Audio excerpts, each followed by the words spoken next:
Good morning. Fascinating world of study എന്ന YouTube ചാനലിലേക്ക് സ്വാഗതം.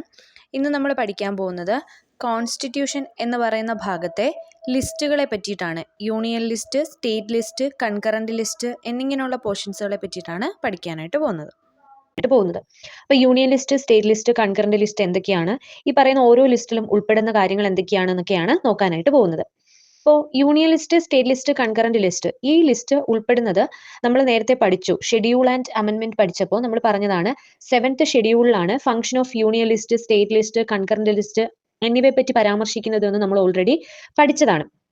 അപ്പോൾ യൂണിയൻ ലിസ്റ്റ് എന്ന് വെച്ച് കഴിഞ്ഞാൽ കേന്ദ്ര ഗവൺമെന്റിന് നിയമം നിർമ്മിക്കാൻ അധികാരമുള്ള, അല്ലെങ്കിൽ കേന്ദ്ര ഗവൺമെന്റ് നിയമം നിർമ്മിക്കാൻ അധികാരമുള്ള, കേന്ദ്ര ഗവൺമെന്റ് നിയമം നിർമ്മിക്കാൻ അധികാരമുള്ളത് ആർക്കാണ്? പാർലമെന്റിനാണ്, അല്ലെ? അപ്പോ പാർലമെന്റിന്റെ ചുമതലയിൽ നിൽക്കുന്ന കാര്യങ്ങൾ, അതായത് പാർലമെന്റിന് അധികാരത്തിൽ വരുന്ന കുറച്ച് കാര്യങ്ങൾ, അല്ലെങ്കിൽ അധികാര പരിധിയിൽ വരുന്ന കാര്യങ്ങൾ, അല്ലെങ്കിൽ പാർലമെന്റ് നിയന്ത്രിക്കുന്ന, അല്ലെങ്കിൽ നമ്മുടെ കേന്ദ്ര ഗവൺമെന്റ് നിയന്ത്രിക്കുന്ന എന്തൊക്കെ മേഖലയിലാണ് നിയന്ത്രിക്കുന്നത്, ആ മേഖലയിൽ ഉൾപ്പെടുന്നതാണ് യൂണിയൻ ലിസ്റ്റ് എന്ന് പറയുന്നത്. അപ്പൊ യൂണിയൻ ലിസ്റ്റിൽ ഉള്ളതിൽ മേൽ അധികാരമുള്ളത് ആർക്കാണ്?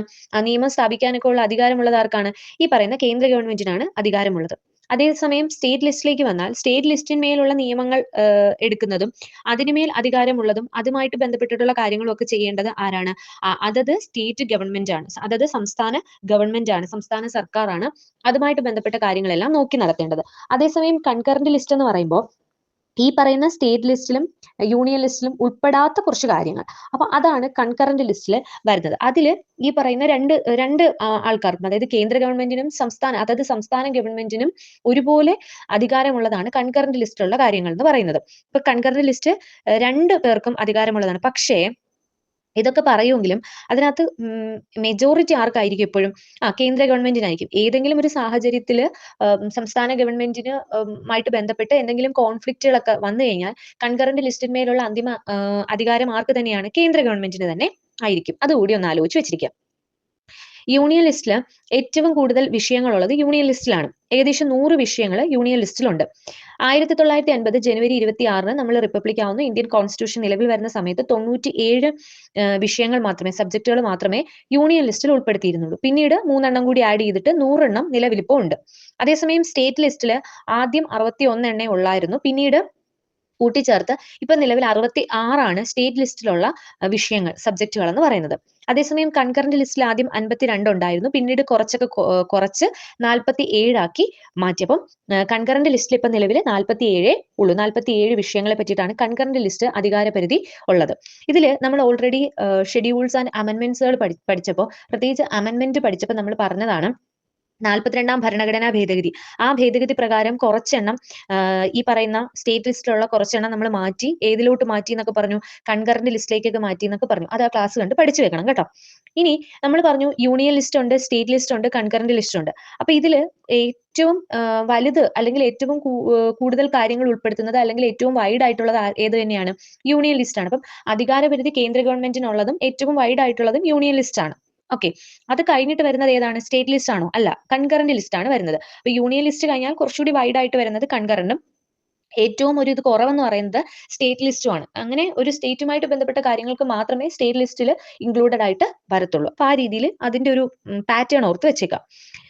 ഇനി ഈ 3 ലിസ്റ്റ് ഉണ്ട്, അതായത് union list, state list, concurrent list ഉണ്ട്. ഈ 3 ലിസ്റ്റിലും ഉൾപ്പെടാത്തതിനെ നമ്മൾ റെസിഡ്യുവൽ പവർ അഥവാ ശിഷ്ട അധികാരം എന്നുള്ളൊരു ലിസ്റ്റിലാണ് ഉൾപ്പെടുത്തിയിരിക്കുന്നത്. അതായത് union list, state list, concurrent list, ഈ പറയുന്ന 3 ലിസ്റ്റിലും ഉൾപ്പെടാത്ത വിഷയങ്ങളെ നമ്മൾ ശിഷ്ടാധികാരം അഥവാ റെസിഡ്യുവൽ പവർ എന്ന് പറഞ്ഞാണ് അതിലേക്കാണ് മാറ്റിയിരിക്കുന്നത്. അത് കേന്ദ്ര ഗവൺമെന്റിന്റെ അധീനതയിലുള്ള ഒരു ഇതാണ്. കേന്ദ്ര ഗവൺമെന്റ് ആണ് അതെല്ലാം കൺട്രോൾ ചെയ്യേണ്ടത്.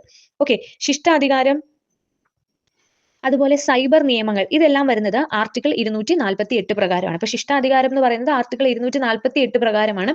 ഈ പറയുന്ന 3 ലിസ്റ്റിലും ഉൾപ്പെടാത്തതിന് ശിഷ്ടാധികാരത്തിലേക്ക് വന്നിരിക്കുന്നത് ആർട്ടിക്കിൾ 248 പ്രകാരമാണ്. ഇനി അതുപോലെ ഇന്ത്യ എന്ന് പറയുന്നത് ഇങ്ങനെ union list, state list, concurrent list ഒക്കെ ഉള്ളപ്പോൾ ഇന്ത്യ എന്ന് പറയുന്നത് ആക്ച്വലി ഒരു ഫെഡറൽ സിസ്റ്റം, അതായത് നമ്മുടെ ഭരണഘടനയ്ക്ക് കൂടുതൽ പ്രാധാന്യം നൽകുന്ന ഒരു സിസ്റ്റം ഫോളോ ചെയ്യുന്നത് കൊണ്ട് തന്നെയാണ് ഈ പറയുന്ന യൂണിയൻ ലിസ്റ്റും, സ്റ്റേറ്റ് ലിസ്റ്റും, കൺകറന്റ് ലിസ്റ്റും, ഈ പറയുന്ന റെസിഡ്യുവൽ പവേഴ്സും ഒക്കെ അങ്ങനെ ഒരുപാട് വിഷയങ്ങൾ ഓരോരോ ലിസ്റ്റിലാക്കി മാറ്റി ഭരണം നടത്തുന്നത് എന്ന് ഓർത്തു വെച്ചിരിക്കാം. ഇനി ഇമ്പോർട്ടന്റ് ആയിട്ടുള്ള ഒരു കാര്യമാണ് ഈ പറയുന്ന union list, state list, concurrent list ഉൾപ്പെടുന്ന ആശയങ്ങൾ ഏതൊക്കെയാണെന്ന് പറയാൻ പോകുന്നത്. അപ്പൊ ഇത് നമുക്ക് ആദ്യം ഒരു കഥ പറയാം. അപ്പൊ യൂണിയൻ ലിസ്റ്റും സ്റ്റേറ്റ് ലിസ്റ്റും കൺകറന്റ് ലിസ്റ്റിലും ഉൾപ്പെടുന്ന കാര്യങ്ങൾ ഒരുപാടുണ്ട്. അപ്പൊ അത് പഠിച്ചു വെക്കുന്നേക്കാളും നമുക്ക് ജസ്റ്റ് ഒരു കഥ പോലെ പറയാം. ആദ്യം യൂണിയൻ ലിസ്റ്റിൽ ഉൾപ്പെടുന്ന കാര്യമാണ്. അപ്പൊ യൂണിയൻ ലിസ്റ്റുമായിട്ട് ബന്ധപ്പെട്ട ഒരു കഥ പറയാം. രാജ്യസുരക്ഷയൊക്കെ നോക്കി നടത്തുന്ന ഒരു പട്ടാളക്കാരൻ. ഇതൊരു സാങ്കല്പിക കഥ മാത്രമാണ്. ഇങ്ങനെയൊക്കെ സംഭവിക്കാമോ എന്ന് ചിന്തിച്ചു കഴിഞ്ഞാൽ ചിലപ്പം ചിലതൊന്നും സംഭവിക്കത്തില്ല. പക്ഷെ നമ്മൾ അങ്ങനെ എക്സാജറേറ്റ് ചെയ്ത ഒരു കഥ പോലെ ഓർത്ത് വെച്ചിരിക്കുകയാണ്. രാജ്യസുരക്ഷ നോക്കുന്ന ഒരു പട്ടാളക്കാരൻ.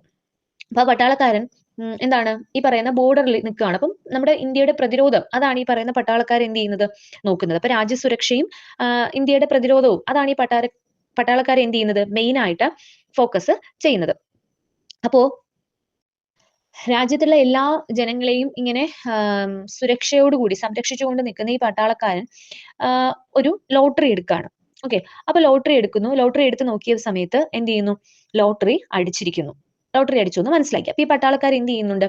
ഫോൺ വിളിച്ച് വീട്ടിലുള്ള തന്റെ ഭാര്യയോട് പറയുന്നു, ഇതുപോലെ എനിക്കൊരു ലോട്ടറി അടിച്ചിട്ടുണ്ട് എന്ന് എന്ത് ചെയ്യാണ്? പറയാണ്. എന്നിട്ട് പറയുന്നു, എനിക്കിപ്പം നാട്ടിലേക്ക് വരാൻ പറ്റാത്ത സാഹചര്യം ആയതുകൊണ്ട് ഈ ലോട്ടറി ഞാൻ എന്ത് ചെയ്യാണ്? പോസ്റ്റൽ വഴി അയക്കാന്ന് പറയുന്നു. ഇതൊക്കെ പോസിബിൾ അല്ലെങ്കിലും പറയാണ് പോസ്റ്റൽ വഴി അയക്കാന്ന് പറയുന്നു. അപ്പൊ ഇത് പോസ്റ്റൽ വഴി അയച്ചു കൊടുക്കുകയാണ്. അപ്പൊ പോസ്റ്റൽ വഴി അയച്ചു കൊടുക്കുമ്പോൾ എന്ത് ചെയ്യുന്നുണ്ട്? ഭാര്യ ഈ ലോട്ടറി എടുക്കുന്നുണ്ട്. എടുത്ത് പൈസ മാറുകയാണ്. പൈസ മാറിയപ്പോ ഭാര്യയ്ക്ക് ഒരുപാട് പൈസ കയ്യിൽ വന്ന് കിട്ടി. അപ്പൊ ഈ ഭർത്താവ് പറഞ്ഞത് അത് ഏതെങ്കിലും കോർപ്പറേഷന് ടാക്സ് കൊടുക്കാത്ത രീതിയിൽ ഒരു കോപ്പറേറ്റീവ് ആയിട്ടുള്ള ഒരു സ്ഥാപനത്തിൽ ഇടണം എന്നാണ്. കോപ്പറേറ്റീവ് ടാക്സ് ഉള്ള ഒരു സ്ഥാപനത്തിൽ ഇടണം എന്നാണ് ഭർത്താവ് പറഞ്ഞിരുന്നത്. ഭാര്യ എന്ത് ചെയ്തു? ഈ പൈസ മാറിയപ്പോ ഭാര്യയ്ക്ക് ഒരു ആഗ്രഹം. എന്ത് ചെയ്തു? ഇതുകൊണ്ട് പുറത്ത് കറങ്ങാൻ പോവാം എന്നുള്ള ആഗ്രഹം. അപ്പൊ ഈ പൈസ എല്ലാം കൂടി കെട്ടിപ്പൊതിഞ്ഞ് അവരെന്ത് ചെയ്യാണ്? കറങ്ങാനായിട്ട് പോവുകയാണ്. അപ്പൊ കറങ്ങാൻ പോകുന്ന സമയത്ത് അനധികൃതമായിട്ട് പൈസ കയ്യിൽ വെച്ചിരിക്കുന്നു എന്ന് പറഞ്ഞ് കസ്റ്റംസ് എന്ത് ചെയ്യാണ്? പിടിക്കുകയാണ്. അപ്പൊ കസ്റ്റംസ് തീരുവ. കസ്റ്റംസ് പിടിക്കുകയാണ്. കസ്റ്റംസ് പിടിക്കുന്നു. കസ്റ്റംസ് പിടിച്ചപ്പോൾ ഇത് ഇവര് പിടിച്ചു എന്ന് മനസ്സിലാക്കിയപ്പം എന്ത് ചെയ്യുന്നുണ്ട്? പട്ടാളക്കാരന് തിരിച്ചു വന്നേ പറ്റൂ. അപ്പൊ പട്ടാളക്കാരൻ എന്ത് ചെയ്യുന്നുണ്ട്? ട്രെയിൻ പിടിച്ച്, അതായത് റെയിൽവേ മാർഗ്ഗം ഉപയോഗിച്ചുകൊണ്ട് നാട്ടിലേക്ക് തിരിച്ചു വരികയാണ്. അപ്പൊ ഇങ്ങനെ നമ്മളൊരു കഥ ഓർത്ത് വെച്ചിരിക്കുകയാണ്. എല്ലാം നമുക്ക് ഇൻക്ലൂഡ് ചെയ്യാൻ പറ്റത്തില്ല. പക്ഷെ മാക്സിമം നമുക്ക് ഇൻക്ലൂഡ് ചെയ്യാൻ ഈ കഥ വഴി പറ്റും.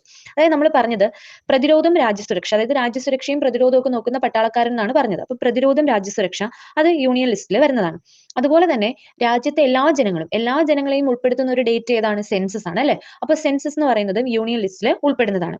ഇനി അതുപോലെ തന്നെ ഈ പറയുന്ന പോസ്റ്റൽ വഴി അയച്ചു കൊടുത്തു എന്നാണ് പറഞ്ഞത്. അപ്പോൾ പോസ്റ്റൽ സിസ്റ്റം അത് ഈ പറയുന്ന യൂണിയൻ ലിസ്റ്റിന്റെ അണ്ടറിൽ വരുന്നതാണ്. അതുപോലെ ടെലിഫോൺ, ലോട്ടറി ഇത് രണ്ടും എന്താണ്? യൂണിയൻ ലിസ്റ്റിൽ വരുന്നതാണ്. ഇനി അതേപോലെ തന്നെ ഇവിടെ വന്നിട്ട് അതൊരു കോപ്പറേറ്റീവ് ടാക്സ് ഉള്ള ഒരു സ്ഥാപനം, അതായത് ഒരു കോപ്പറേറ്റീവ് ടാക്സ് ഉള്ള ബാങ്ക് ആയിട്ടുള്ള സ്ഥാപനങ്ങൾ. ഇപ്പൊ ബാങ്കിങ് ഇതെല്ലാം എന്തിലാണ് വരുന്നത്? കോർപ്പറേഷൻ ടാക്സ്, ബാങ്കിങ് ഇതൊക്കെ ഏത് ലിസ്റ്റിലാണ് വരുന്നത്? യൂണിയൻ ലിസ്റ്റിലാണ് വരുന്നത്. ഇനി കസ്റ്റംസ് തീരുവ, അതായത് അങ്ങോട്ട് പോകുന്ന സമയത്ത് പൈസയുടെ കാര്യം ആയതുകൊണ്ട് കസ്റ്റംസ് പിടിച്ചു എന്ന് പറഞ്ഞു. അപ്പൊ കസ്റ്റംസ് തീരുവ ഇത് യൂണിയൻ ലിസ്റ്റിൽ ഉൾപ്പെടുന്ന കാര്യമാണ്.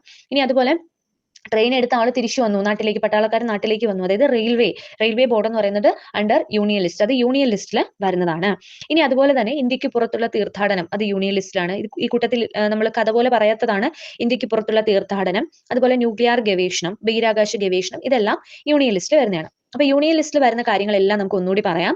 രാജ്യസുരക്ഷ, പ്രതിരോധം, banking, insurance, postal, railway, telephone, lottery, census, corporation tax, customs തീരുവ, ഇന്ത്യക്ക് പുറത്തുള്ള തീർത്ഥാടനം, ന്യൂക്ലിയർ ഗവേഷണം, ബഹിരാകാശ ഗവേഷണം ഇത്തരത്തിലുള്ള കാര്യങ്ങളെല്ലാം ഈ പറയുന്ന യൂണിയൻ ലിസ്റ്റിന്റെ അണ്ടറിലാണ് വരുന്നതെന്ന് ഓർത്തു വെച്ചേക്കാം. ഇനി നമ്മൾ സ്റ്റേറ്റ് ലിസ്റ്റിലേക്ക് വരികയാണ്. അപ്പൊ സ്റ്റേറ്റ് ലിസ്റ്റിലും ഒരുപാട് കാര്യങ്ങൾ ഇൻക്ലൂഡഡ് ആയിട്ടുണ്ട്. അത് നമുക്കൊരു കഥ പോലെ പറയാം. അതായത് ഒരു ഗ്രാമം എടുക്കുകയാണ്. അപ്പൊ ആ ഗ്രാമത്ത് ആൾക്കാര് ഈ പറയുന്ന കൃഷി, മത്സ്യബന്ധനം ഒക്കെ ചെയ്ത് ജീവിക്കുകയാണ്. അപ്പൊ പെട്ടെന്ന് എന്ത് ചെയ്തു? അവിടെ പൊതുജനാരോഗ്യ മേഖലയിൽ എന്തോ ഒരു വിള്ളല് വന്നു. അതായത് അവർക്കൊരു എന്താണ് പരിസര ശുചിത്വം ഇല്ലാതിരുന്നത് കൊണ്ട് അവർക്കൊരു എന്തോ ഒരു മഹാമാരി പിടിപെട്ടു എന്ന് വിചാരിക്കുക. മഹാമാരി പിടിപെട്ടു, ഒരുപാട് പേർക്ക് അത് പിടിപെട്ടു. അപ്പൊ ഈ കൃഷി മത്സ്യബന്ധനമായിട്ടൊക്കെ നടക്കുന്നവർക്ക് കൃഷിയിൽ നിന്ന് മത്സ്യബന്ധനം ഒന്നും ചെയ്യാൻ പറ്റാതെ അതിൽ നിന്ന് വരുമാനം കിട്ടാതായി. അപ്പൊ അവർക്ക് ഈ പറയുന്ന കാർഷിക നികുതിയും കെട്ടിട നികുതിയും ഭൂനികുതിയും ഒന്നും അടയ്ക്കാൻ പറ്റാതെ വരികയാണ്. അവർക്ക് കാർഷിക നികുതി, കെട്ടിട നികുതി, ഭൂനികുതിയൊക്കെ അടയ്ക്കാൻ പറ്റാതെ വരികയാണ്. പക്ഷേ ഇവർക്ക് ഇത് അടച്ചേ പറ്റുള്ളൂ എന്നുള്ള ഒരു ഓർഡർ വരികയാണ്. അപ്പൊ ഇവര് ഈ ഒരു ചർച്ച കൂടുകയാണ്, എങ്ങനെ നമുക്കിത് സോൾവ് ചെയ്യാം എന്ന ഒരു ലക്ഷ്യത്തോടു കൂടി ഇവരെല്ലാരും കൂടി ഗ്രാമത്തിൽ, അതായത് ഗ്രാമം എന്ന് പറയുമ്പോൾ ഒരു തദ്ദേശ സ്വയംഭരണം നടത്തുന്ന ഒരു സ്ഥാപനമാണ്, ഒരു സ്ഥാപനം പോലെ അവര് അങ്ങനെ ഒരു ഗ്രാമത്തിൽ എല്ലാവരും കൂടി ഒത്തുകൂടുകയാണ്. അപ്പൊ ഒത്തുകൂടിയിട്ട് അവരെന്ത് ചെയ്യാണ്, ഇതിനെപ്പറ്റി ചർച്ച ചെയ്യാണ്. അപ്പൊ ഇതിനെപ്പറ്റി ചർച്ച ചെയ്തിട്ട് അവർ പറയുന്നു നമുക്ക് എവിടെ പോവാം, പോയി ഒരു സ്ഥലത്ത് പോയത് മന്ത്രിമാരുടെ അടുത്തൊക്കെ പോയിട്ട് നമുക്ക് എന്ത് ചെയ്യാം, ഇത് ചർച്ച ചെയ്യാം എന്ന് പറഞ്ഞ് അവർ എന്ത് ചെയ്യാണ്, എല്ലാവരും കൂടി ഒരു വാഹനത്തില് ഒരു വാഹനത്തില് എന്ത് ചെയ്യാണ്, പോവാണ്. ഒരു വാഹനത്തില് പോയി എന്ത് ചെയ്യുന്നുണ്ട്, ഈ മന്ത്രിമാരൊക്കെ ഇരിക്കുന്ന ആ മന്ദിരത്തിന് പുറത്തു പോയി ഇവർ എന്ത് ചെയ്യാണ്, സമരം ചെയ്യാണ്. അപ്പൊ സമരം ചെയ്യുമ്പോൾ സ്വാഭാവികമായിട്ടും ക്രമസമാധാനം നഷ്ടപ്പെടുന്നു. അപ്പൊ ക്രമസമാധാനം നഷ്ടപ്പെടുമ്പോൾ പോലീസ് ഇടപെടുകയാണ്. അങ്ങനെ പോലീസ് ഇടപെടുന്നു, പോലീസ് ഇവരെ അടിക്കുന്നു, അങ്ങനെ അടിക്കുന്നു, പിടിക്കുന്നു, അങ്ങനെ ആകെ പ്രശ്നമാവുന്നു. ഇവരെല്ലാവരെയും കൂടി എന്ത് ചെയ്യുന്നുണ്ട്, ജയിലിലേക്ക് കൊണ്ടുപോവാണ് ചെയ്യുന്നത്. അപ്പോൾ ഇത്രയും ജയിലിലേക്ക് കൊണ്ടുപോകുന്നു. പിന്നെ ലാസ്റ്റ് ഇങ്ങനെയും കൂടി ആലോചിച്ച് വെച്ചിരിക്കുക, ജയിലിലേക്ക് കൊണ്ടുപോകുന്നു. ഇവരിൽ ചിലരെ കുറ്റം ചുമത്തണം. അപ്പൊ കുറ്റം ചുമത്താൻ വേറൊരു കുറ്റമില്ലല്ലോ. അപ്പൊ അതുകൊണ്ട് ചിലരൊക്കെ മദ്യം ഉപയോഗിച്ചിട്ട് ഉണ്ട് എന്ന വ്യാജ കുറ്റം ഇവരിലേക്ക് ചുമത്തുകയാണ് ചെയ്യുന്നത്. അപ്പൊ ഇത്രയും കാര്യങ്ങൾ ഒരു കഥ പോലെ ഓർത്തു വെക്കാം. ഇനി നമുക്ക് എന്തൊക്കെയാണ് സ്റ്റേറ്റ് ലിസ്റ്റിൽ ഉൾപ്പെടുന്നതെന്ന് നോക്കാം. അതായത് ഒരു ഗ്രാമത്തിലെ ആളുകൾ കൃഷി മത്സ്യബന്ധനമായിട്ട് കഴിയാണ്. അപ്പൊ കൃഷി മത്സ്യബന്ധനം എന്നിവയുമായിട്ട് ബന്ധപ്പെട്ട കാര്യങ്ങൾ സ്റ്റേറ്റ് ലിസ്റ്റിലാണ്. അവർക്ക് പെട്ടെന്ന് അസുഖം വരുന്നു എന്ന് പറയുമ്പോൾ അവിടുത്തെ പൊതുജനാരോഗ്യം, പരിസര ശുചിത്വം അതൊക്കെ ഈ പറയുന്ന സ്റ്റേറ്റ് ലിസ്റ്റിലാണ് വരുന്നത്. ഇനി അവർക്ക് കാർഷിക നികുതി, കെട്ടിട നികുതി, ഭൂനികുതി ഇത് അടയ്ക്കാൻ പറ്റില്ല എന്നാണ് പറഞ്ഞത്. അപ്പൊ കാർഷിക നികുതി, കെട്ടിട നികുതി, ഭൂനികുതി ഇത് സ്റ്റേറ്റ് ലിസ്റ്റിൽ വരുന്നതാണ്.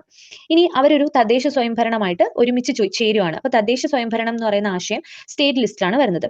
ഇനി അവര് വണ്ടി വിളിച്ച് പോവുകയാണ്. സെക്രട്ടേറിയറ്റിലോ അല്ലെങ്കിൽ സെക്രട്ടേറിയറ്റിന്റെ നടക്കിലോ അല്ലെങ്കിൽ മന്ത്രിമാരിരിക്കുന്ന വേറെ എവിടെയെങ്കിലും നടക്കിൽ പോയി സമരം ചെയ്യാനായിട്ട് പോവുകയാണ്. അപ്പൊ അവർ വണ്ടി ഉപയോഗിച്ചാണ് പോയത്, അതായത് ഗതാഗത മാർഗ്ഗം ഉപയോഗിച്ചാണ് പോയത്. അപ്പൊ ഗതാഗതം സ്റ്റേറ്റ് ലിസ്റ്റിലാണ് വരുന്നത്. ഇനി അവിടെ ചെന്ന് സമരം ചെയ്തുകൊണ്ടിരുന്നപ്പോൾ ക്രമസമാധാനം നഷ്ടപ്പെട്ടു. അപ്പൊ ക്രമസമാധാനം, അപ്പൊ പോലീസ് വന്നു. അപ്പൊ പോലീസ് എന്ന് പറയുന്നത് പിന്നെ അവരെ ജയിലിലാക്കി. അപ്പൊ ജയിൽ എന്ന് പറയുന്നതും അതുപോലെ മദ്യം കഴിച്ചു എന്ന് ആരോപണം നടത്തി. അപ്പൊ മദ്യം ഇതും സ്റ്റേറ്റ് ലിസ്റ്റിലാണ് വരുന്നത്. അപ്പൊ ക്രമസമാധാനം, പോലീസ്, ജയിൽ, മദ്യം ഇതെല്ലാം സ്റ്റേറ്റ് ലിസ്റ്റിൽ ഉൾപ്പെടുന്നതാണ്. അപ്പൊ ഇത്രയും കാര്യങ്ങളാണ് സ്റ്റേറ്റ് ലിസ്റ്റിൽ ഉൾപ്പെടുന്നത്. കൃഷി, മത്സ്യബന്ധനം, പൊതുജനാരോഗ്യം, പരിസര ശുചിത്വം, കാർഷിക നികുതി, ഭൂനികുതി, കെട്ടിട നികുതി, തദ്ദേശ സ്വയംഭരണം, ഗതാഗതം, ക്രമസമാധാനം, പോലീസ്, ജയിൽ, മദ്യം, പിന്നെ ഈ പറയുന്ന സംസ്ഥാനങ്ങൾക്കിടയിലുള്ള തീർത്ഥാടനം, അതുപോലെ ഇത്രയും കാര്യങ്ങളാണ് ഈ പറയുന്ന സ്റ്റേറ്റ് ലിസ്റ്റിൽ ഉൾപ്പെടുന്ന കാര്യങ്ങൾ. സ്റ്റേറ്റ് ലിസ്റ്റിൽ ഉൾപ്പെടുന്ന കാര്യങ്ങൾ പൊതുവെ നമുക്ക് ഈ പറയുന്ന കഥ ഉപയോഗിച്ച് മൊത്തത്തിൽ നമുക്ക് കവർ ചെയ്യാനായിട്ട് പറ്റും. ഇനി വരുന്നത് കൺകറന്റ് ലിസ്റ്റിൽ ഉൾപ്പെടുന്ന കാര്യങ്ങളാണ്. അപ്പൊ കൺകറന്റ് ലിസ്റ്റിൽ ഉൾപ്പെടുന്ന കാര്യങ്ങളും ഇതുപോലെ നമുക്കൊരു കഥ പോലെ ഓർത്തു വയ്ക്കാം.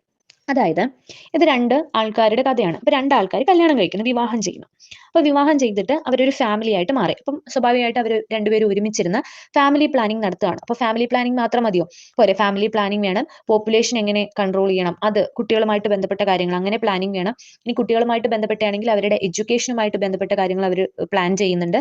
അതുപോലെ മൊത്തത്തിൽ ഒരു സോഷ്യൽ ആയിട്ടുള്ള ഒരു ആസൂത്രണം, ഒരു സാമൂഹ്യമായിട്ടുള്ള ആസൂത്രണം ഇവരിങ്ങനെ ഡിസ്കസ് ചെയ്തുകൊണ്ടിരിക്കുകയാണ്. അപ്പൊ ഒരു രണ്ടുപേര് വിവാഹം ചെയ്യാണ്. അപ്പൊ അവർ ഫാമിലി പ്ലാനിങ് നടത്തുകയാണ്. അപ്പൊ ഫാമിലി പ്ലാനിങ് നടത്തുന്ന സമയത്ത് അവർക്ക് ഈ പറയുന്ന എങ്ങനെയൊക്കെ കുട്ടികൾ ഇപ്പൊ ഉണ്ടാവണം, അങ്ങനെയുള്ള ഒരു പോപ്പുലേഷൻ കൺട്രോൾ അവർ നോക്കുന്നുണ്ട്. പിന്നെ അവരുടെ എഡ്യൂക്കേഷൻ അങ്ങനെ ഉണ്ടായാൽ അവരുടെ എഡ്യൂക്കേഷൻ എന്തൊക്കെയാണ് ആ കാര്യങ്ങൾ, പിന്നെ ഈ പറയുന്ന അവർക്ക് ജോലി ഇല്ലെങ്കിൽ അവരുടെ എഡ്യൂക്കേഷൻ എങ്ങനെ വേണോ നമുക്ക് പറയാം. അപ്പൊ എഡ്യൂക്കേഷന്റെ കാര്യം അവർ ചർച്ച ചെയ്യുന്നുണ്ട്. അതുപോലെ തന്നെ ഒരു മൊത്തത്തിലുള്ള ഒരു സാമൂഹ്യ ആസൂത്രണം അവർ ചർച്ച ചെയ്തുകൊണ്ടിരിക്കുകയാണ്. അപ്പൊ ചർച്ച ചെയ്തുകൊണ്ടിരിക്കുന്ന സമയത്ത് കറണ്ട് പോവാണ്, ഇലക്ട്രിസിറ്റി കട്ടാവുകയാണ്. അപ്പൊ ഇതിന്റെ പേരും പറഞ്ഞ് അവർ എന്ത് ചെയ്യാണ്, വഴക്കുണ്ടാക്കുകയാണ്. ഇങ്ങനെയൊന്നും നടക്കുന്നതല്ല എങ്കിലും നമ്മൾ പറയാണ്. അപ്പൊ ഇതിന്റെ പേരും പറഞ്ഞ് അവര് വഴക്കുണ്ടാക്കുകയാണ്. അപ്പൊ വഴക്കുണ്ടാക്കുമ്പോൾ ആ വഴക്ക് എന്ത് ചെയ്യുന്നുണ്ട്, ഭയങ്കര രൂക്ഷമായിട്ട് മാറുകയാണ്. അപ്പൊ രൂക്ഷമായിട്ട് മാറിയപ്പോൾ അവർക്ക് ഡിവോഴ്സ് വേണം എന്നുള്ള ഒരു ആവശ്യത്തിലേക്ക് എത്തുകയാണ്. അങ്ങനെ ഡിവോഴ്സ് വേണം എന്നുള്ള ഒരു ആവശ്യത്തിലേക്ക് അവർ എത്തുകയാണ്. അവർ കോടതിയെ സമീപിക്കുകയാണ്. അങ്ങനെ കോടതിയിൽ എത്തുന്നത്, അതായത് നീതിന്യായ വിഭാഗത്തിലേക്ക് എത്തുകയാണ്. അപ്പൊ നീതി ലഭിക്കാൻ വേണ്ടി അവർ കോടതിയിൽ എത്തുന്നു. അപ്പൊ കോടതിയിൽ എത്തുമ്പോൾ രണ്ടുപേരും രണ്ടിടത്ത് നിൽക്കുകയാണ്. അപ്പൊ ഇവർ രണ്ടും അങ്ങോട്ടും ഇങ്ങോട്ടും പഴിചാരിയാണ്. അപ്പൊ ഒരാൾ പറയുന്നു, നീ എന്താണ് ഒരു വന്യജീവിയെ പോലെയാണ് എന്ന് പറയാൻ, നീ ഒരു കാടനാണ് എന്ന് ഒരാൾ പറയുന്നു. ഭാര്യ അങ്ങോട്ട് പറയുകയാണെങ്കിൽ ഭർത്താവ് ഇങ്ങോട്ട് പറയുന്നു, നീ ഒരു കാടനാണെന്ന് പറയുന്നു. അപ്പൊ ഒരാൾ പറയുന്നു, നീ ഒരു ക്രിമിനൽ ആണ് എന്ന് പറയണം. അപ്പൊ ഒരാൾ പറയുന്നു, നീ ഒരു വൈൽഡ് അനിമൽ ആണ്, ഒരു മൃഗമാണ് എന്ന് പറയാണ്. അതുപോലെ അങ്ങനെ അങ്ങോട്ടും ഇങ്ങോട്ടും ഇവർ എന്ത് ചെയ്യാണ്, ഭയങ്കരമായിട്ട് പഴിചാരിയാണ്. അങ്ങോട്ടും ഇങ്ങോട്ടും പഴിചാരുന്നുണ്ട്. അങ്ങനെ പഴിചാരി അവസാനം ഇവർക്ക് എന്ത് കൊടുക്കാണ്, ഡിവോഴ്സ്. അവിടെ വെച്ച് ഇങ്ങനെ വഴക്കുണ്ടാകുന്നത് കൊണ്ട് അവര് ഡിവോഴ്സ് വാങ്ങിക്കുകയാണ്. അപ്പൊ ഡിവോഴ്സ് വാങ്ങിക്കുന്നു. അതിനുശേഷം പിന്നീട് ഇവരെ പറ്റി അറിയുന്നില്ല. പിന്നീട് ഇവർ വീണ്ടും രണ്ടുപേരും വേറെ വേറെ വിവാഹം കഴിക്കുന്നു. അപ്പൊ ആ വിവാഹം കഴിക്കുന്ന വിവരം ഇവരെങ്ങനെയാ പിന്നീട് അറിയുന്നത്? പിന്നീട് ഇവര് വേറെ വേറെ വിവാഹം കഴിച്ചു എന്ന് ഇവരെങ്ങനെ അറിയും? ഒരു ദിവസം പത്രം വായിക്കുന്ന സമയത്ത്, ന്യൂസ് വായിക്കുന്ന സമയത്ത് ഇവരിത് അറിയാണ് ചെയ്യുന്നത്. ഇങ്ങനെ വേറൊരു വിവാഹം കഴിച്ചെന്നോ അല്ലെങ്കിൽ ഇവരെന്തെങ്കിലും ജോലി കിട്ടിയെന്നോ ഒക്കെ ഈ പറയുന്ന ന്യൂസ് വായിക്കുമ്പോൾ ഇവർ വീണ്ടും എന്ത് ചെയ്യാണ്, അറിയാണ്. അപ്പൊ ഈ കഥയൊന്ന് ആലോചിച്ച് വെച്ചിരിക്കാം. അപ്പൊ ഇതിനകത്ത് രണ്ടുപേര് വിവാഹം കഴിക്കുന്നു. അവരുടെ population control, family planning, education, സാമൂഹ്യാസൂത്രണം, ഇത് മൂന്നും കൺകറന്റ്, ഇത് ഇത്രയും കൺകറന്റ് ലിസ്റ്റിലാണ് വരുന്നത്. മൂന്നെണ്ണം അല്ല, വിവാഹം, population control, family planning, education, social control അല്ലെങ്കിൽ സാമൂഹിക ആസൂത്രണം, ഇത്രയും കൺകറന്റ് ലിസ്റ്റിൽ വരുന്നതാണ്. അതുപോലെ ഇലക്ട്രിസിറ്റിയെ പറ്റി തർക്കമായി. ഇപ്പൊ ഇലക്ട്രിസിറ്റി അവര് കോടതിയിൽ ഡിവോഴ്സിന് ഫയൽ ചെയ്തു. അപ്പോൾ കോടതി ഡിവോഴ്സ്, അതായത് നീതിന്യായ ഭരണം, ഡിവോഴ്സ്, ഇത് കൺകറന്റ് ലിസ്റ്റിലാണ്. അവർ അങ്ങോട്ടും ഇങ്ങോട്ടും വഴക്കുണ്ടാക്കിയപ്പോൾ വിളിച്ച വാക്കുകൾ ഏതൊക്കെയാണ്? ഫോറസ്റ്റ്, അതുപോലെ വൈൽഡ് ലൈഫ്, അതുപോലെ വൈൽഡ് ആനിമൽ, അതുപോലെ ക്രിമിനൽ ആണ്, അപ്പോൾ ക്രിമിനൽ കേസ്, ഇതെല്ലാം കൺകറന്റ് ലിസ്റ്റിൽ ഉൾപ്പെടുന്നതാണ്. അതിന് ഡിവോഴ്സും ഈ പറയുന്ന കൺകറന്റ് ലിസ്റ്റിൽ ഉൾപ്പെടുന്നതാണ്. അതുപോലെ ന്യൂസ് പേപ്പർ ആയിട്ട് ബന്ധപ്പെട്ട കാര്യങ്ങൾ കൺകറന്റ് ലിസ്റ്റിൽ ഉൾപ്പെടുന്ന കാര്യമാണ്. ഇനി ഇത് കൂടാതെ നമ്മൾ ഓർത്തു വെച്ചിരിക്കുന്നതിന്റെ കാര്യം, വില നിയന്ത്രണം, അത് കൺകറന്റ് ലിസ്റ്റിലാണ് വരുന്നത്. അതുപോലെ തന്നെ മെഷർമെന്റ്, അളവ് തൂക്കം, അത് കൺകറന്റ് ലിസ്റ്റിലാണ് വരുന്നത്. അളവ് തൂക്കം അഥവാ മെഷർമെന്റ് കൺകറന്റ് ലിസ്റ്റിലാണ്. അതുപോലെ വില നിയന്ത്രണം കൺകറന്റ് ലിസ്റ്റിലാണ്. അതുപോലെ ട്രേഡ് യൂണിയൻ, അതുപോലെ ഫാക്ടറി, അതുമായിട്ട് ബന്ധപ്പെട്ട കാര്യങ്ങൾ, ഭക്ഷ്യ സംരക്ഷണം, അതും കൺകറന്റ് ലിസ്റ്റാണ് ഉൾപ്പെടുന്നത്. ഭക്ഷ്യ സംരക്ഷണം ഏതാണ്? Concurrent list. അത് നമുക്ക് റിലേറ്റ് ചെയ്യാൻ എളുപ്പമുണ്ട്. വനം, വന്യജീവി എന്ന് പറയുമ്പോൾ അതിനകത്ത് എന്ത് ഉൾപ്പെടും? പക്ഷി ഉൾപ്പെടും. അപ്പോൾ പക്ഷി സങ്കേതം, അതും കൂടി ഒന്ന് ആലോചിച്ച് വെച്ചിരിക്കാം. അപ്പൊ ഇത്രയും ഉൾപ്പെടുന്നത് കൺകറന്റ് ലിസ്റ്റിലാണ്. ഇതിൽ മൂന്നിലും ഉൾപ്പെടാത്തത് നമ്മൾ ഏതിലേക്ക് വരികയാണ്? ഈ പറയുന്ന റെസിഡിയൽ പവർ അഥവാ ശിഷ്ടാധികാരം എന്നതിലേക്കാണ് ഉൾപ്പെടുന്നത്. അപ്പൊ ഇതാണ് നമ്മുടെ union list, state list, concurrent list. ഒരു കഥ പോലെ ഓർത്തു വെക്കേണ്ട കാര്യങ്ങളാണ് പറഞ്ഞത്. ക്ലാസ്സുകൾ യൂസ്ഫുൾ ആണെന്ന് തോന്നുവാണെങ്കിൽ ലൈക്ക്, ഷെയർ, ഒന്ന് സബ്സ്ക്രൈബ് കൂടി ചെയ്തേക്കാം. അടുത്ത ക്ലാസ്സിൽ അടുത്ത ടോപ്പിക്കുമായിട്ട് വരാം. താങ്ക്